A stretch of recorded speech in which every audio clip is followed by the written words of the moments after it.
अस्सलाम वालेकुम नाजरीन, आप देख रहे हैं आवाज़ न्यूज़। मेरा नाम है सागर वसीम मुबारक राजपूत। अभी हम बात करेंगे गुजरात के GTS चौक, जहां 5 सितंबर की रात सैलाबी पानी को रेलवे रोड फर्नीचर मार्केट की तरफ जाने से रोकने के मामलात पर तनाज़ा पैदा हुआ। इसी सूरत हाल में हमें इस वक्त लाइव अपडेट देंगे गुजरात के सीनियर सहाफ़ी आरिफ हुसैन मकफी साहब। जी तो सर बताइएगा कि इस टाइम गुजरात GTS चौक में क्या सूरत हाल है।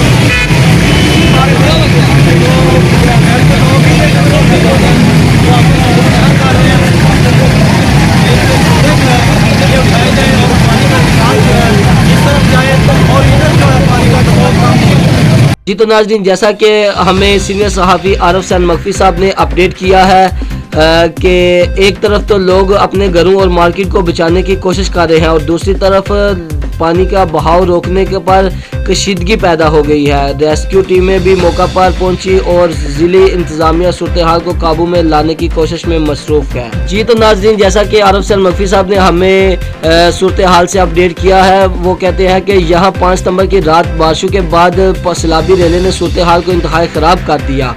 पानी को रेलवे रोड फर्नीचर मार्केट की तरफ जाने से रोकने पर मकामी अफराद के दरमियान तनाज़ा देखने को मिला। एक तरफ लोग अपने घरों और मार्केट को बचाने की कोशिश कर रहे थे और दूसरी तरफ पानी के बहाव को रोकने पर कशीदगी पैदा हो गई। रेस्क्यू टीमें भी मौका पर पहुंची और जिले इंतजामिया सूरत हाल को काबू में लाने की कोशिश में मसरूफ। जी तो नाज़रीन, ये थी ताज़ा तरीन सूरत हाल गुजरात के GTS चौक की, जहां सैलाबी पानी के बायस तनाज़ा सामने आया। मज़ीद अपडेट्स देखने के लिए देखते रहिए आवाज़ न्यूज़। आवाज़ न्यूज़, हर लम्हा बाखबर। हमारे चैनल आवाज़ न्यूज़ को सब्सक्राइब कीजिए, बेल आइकन को प्रेस कीजिए ताकि आइंदा आने वाली वीडियोस का आपको बर वक्त नोटिफिकेशन मौसूल हो सके। हमारी वीडियोस को लाइक और शेयर करना मत भूलिए।